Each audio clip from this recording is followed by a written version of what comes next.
Hi guys, ఈరోజు lunch box recipe అయితే చేశాను. ఇన్స్టాగ్రామ్లో అయితే చూశాను.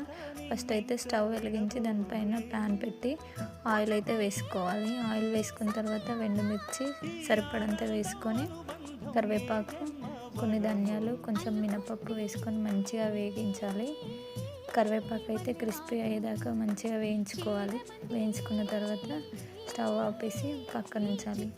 చల్లారిన తర్వాత మిక్సీ జార్లో వేసుకొని కొంచెం ఉప్పు వేసుకొని ఇలా అయితే మిక్సీ పట్టుకోవాలి.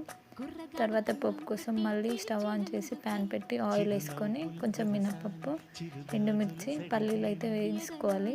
వేసుకున్న తర్వాత మంచిగా వేయించుకున్న తర్వాత దాంట్లోకి అయితే మనం మిక్సీ పట్టిన పొడి అయితే దాంట్లో వేసుకోవాలి. అది ఆల్రెడీ వేయించినదే కాబట్టి కొంచెం కలుపుకున్న తర్వాత మనం రెడీ చేసిన రైస్ అయితే దాంట్లో వేసుకొని మంచిగా కలుపుకోవాలి. అంతే, కరివేపాకు రైస్ రెడీ.